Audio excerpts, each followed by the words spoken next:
Selamat pagi saudara, Pascal Siswari kembali menyapa Anda hari ini di Kompas Bisnis Sapa Indonesia Pagi. Nah hari ini kalau Anda nih suka belanja online pasti tahu banget dengan logo si burung hijau ini. Jadi hari ini kita akan bahas soal Tokopedia, mimpi Tokopedia untuk melantai di bursa. Jadi mimpi Tokopedia ini sepertinya akan semakin mendekati kenyataan saudara. Startup unicorn asal Indonesia ini dalam beberapa kesempatan sering mengungkapkan kalau IPO atau initial public offering adalah tujuan besar mereka. Hari ini kita akan bahas kenapa mimpi itu akan terlaksana sesaat lagi. Jadi sumber Bloomberg, kita akan lihat data berikutnya. Sumber Bloomberg dan Kontan ini menyebut bahwa Tokopedia sedang menjajaki kemitraan dengan Bridgetown Company. Jadi ada company bernama Bridgetown Holdings ini sedang ada merger, tampaknya akan merger dengan Tokopedia. Kalau merger atau kemitraan ini diresmikan, maka proyeksi nilai atau valuasi Tokopedia bisa mencapai 8 hingga 10 miliar rupiah. Kalau kita rupiahkan, angka valuasi ini bisa mencapai 8 sampai 10 miliar dolar. Kalau kita rupiahkan, bisa valuasinya mencapai 110 hingga 150 triliun rupiah. Tapi sampai saat ini baik Tokopedia maupun Bridgetown Holdings belum ada yang mau buka suara kapan resminya merger ini akan dilakukan. Lalu pertanyaannya, pernahkah Anda mendengar Bridgetown Holdings ini? Nah, kita akan bahas saudara. Jadi Bridgetown Holdings ini digawangi oleh dua orang. Ada Richard Lee dan juga Peter Thiel. Yang pertama, Richard Lee ini adalah seorang Taipan. Dia menjadi pemegang saham di beberapa perusahaan raksasa dunia. Nah sebenarnya Richard ini sudah cukup lama ini tertarik dengan Tokopedia. Jadi dia masuknya melalui perusahaan investasi dia yaitu namanya adalah Pacific Century Group. Nah Pacific Century Group ini memimpin pendanaan seri D untuk Tokopedia di 2013. Itu Richard. Sementara Peter Thiel namanya sebenarnya bukan nama yang asing untuk perusahaan-perusahaan teknologi di Amerika Serikat di Silicon Valley. Karena Peter Thiel ini mendirikan atau ikut berkontribusi dalam pendirian PayPal, lalu juga Palantir Technologies dan juga ikut berinvestasi di Facebook, lalu juga ada Spotify dan juga Airbnb. Jadi mungkin Anda sering dengar nama-nama perusahaan teknologi itu.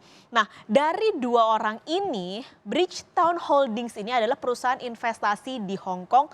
Jenisnya adalah Blank Check Company. Apa sih Blank Check Company? Kok perusahaan cek kosong? Jadi Blank Check Company ini adalah sebuah perusahaan, biasanya hanya digawangi beberapa orang. Dia tugasnya biasanya mengumpulkan uang dari orang-orang kaya untuk nantinya diinvestasikan ke perusahaan lain.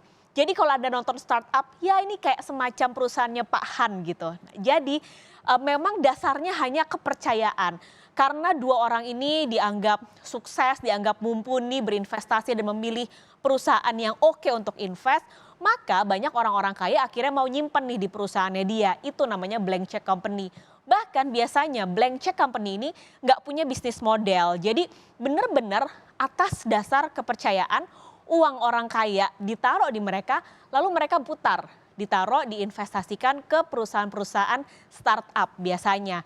Nah perusahaan ini baru saja IPO di Nasdaq tanggal atau di bulan Oktober 2020. Jadi baru banget sebenarnya, baru 2 bulan mereka IPO dan berhasil mengumpulkan dana 550 juta dolar Amerika. Nah ini makanya mengapa akhirnya jadi muncul spekulasi apakah dengan IPO-nya si perusahaan ini yaitu Bridgetown Holdings ini supaya Tokopedia nantinya bisa masuk juga ke bursa Amerika Serikat dengan mulus karena mereka sudah punya Blank Check Company ini. Nanti kita akan bahas lagi lebih detail saudara. Nah CEO Tokopedia William Tanuwijaya juga beberapa kali dalam beberapa kesempatan sering bilang kalau memang IPO ini mimpinya Tokped.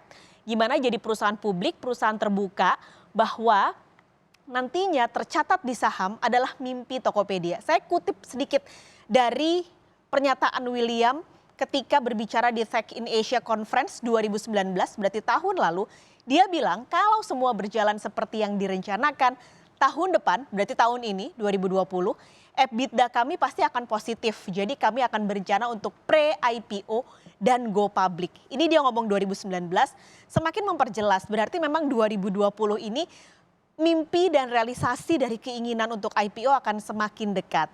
Dan memang beberapa kali juga William bilang bahwa IPO yang akan dilakukan oleh Tokopedia ini nantinya akan dual listing. Jadi nggak hanya di Indonesia, di Bursa Efek Indonesia, tapi juga bisa di bursa lain. Nah, salah satu yang muncul akhirnya adalah di Bursa Amerika Serikat atau di Bursa New York lebih tepatnya. Tapi sekali lagi saudara, Tokopedia belum sama sekali mengiyakan informasi soal kapan rencana ini akan dilakukan, kapan listing ini dilakukan. Tapi sudah secara resmi menunjuk Morgan Stanley dan juga Citigroup Inc. sebagai penasehat. Nah, ini sudah ditunjuk oleh Tokopedia. Merger dengan Tokopedia pun sebenarnya sejalan dengan misi dari perusahaan Bridgetown tadi. Kalau dia menyasar perusahaan teknologi yang ada di Asia Tenggara. Jadi memang benar-benar sejalan meskipun belum diiyakan ya. Nah, kalau memang benar Tokopedia akan merger dengan Bridgetown Company, maka ada potensi Tokopedia akan listing di Bursa New York melalui skema Special Purpose Acquisition Company atau SPAC. Nah, ini disingkatnya. Ini memang cukup asing kalau di Indonesia atau bahkan sistemnya belum ada. Tapi si sistem ini lagi tren banget di Bursa Amerika. Karena sistemnya dibandingkan dengan IPO tradisional jauh lebih simpel, jauh lebih mudah, dan jauh lebih cepat biasanya. Jadi biasanya atau sistem Special Purpose Acquisition Company ini sistemnya adalah perusahaan investasi yang sudah listing nantinya akan bergabung atau mengakuisisi perusahaan yang ingin melantai di bursa. Nah, sejalan nih Bridgetown dan Tokopedia. Sistem ini nantinya akan bergabung dan akhirnya bisa listing di bursa keduanya. Jadi nggak hanya perusahaan investasi, tapi juga perusahaan yang nantinya di merger. Sistem ini sedang berkembang, bahkan saudara di Bursa Amerika Serikat saja jumlah nilai dan juga perusahaan yang melakukan atau melantai di bursa tahun ini jumlahnya lebih tinggi untuk sistem ini ketimbang mereka yang melantai di bursa dengan sistem IPO tradisional. Sistem ini juga sebenarnya didorong nih Bursa Efek harusnya punya supaya perusahaan-perusahaan startup akhirnya bisa melantai di bursa karena persyaratannya lebih mudah. Meskipun tetap harus diwaspadai IPO yang rumit aja perusahaannya suka akhirnya bodong, apalagi yang sistemnya nggak rumit.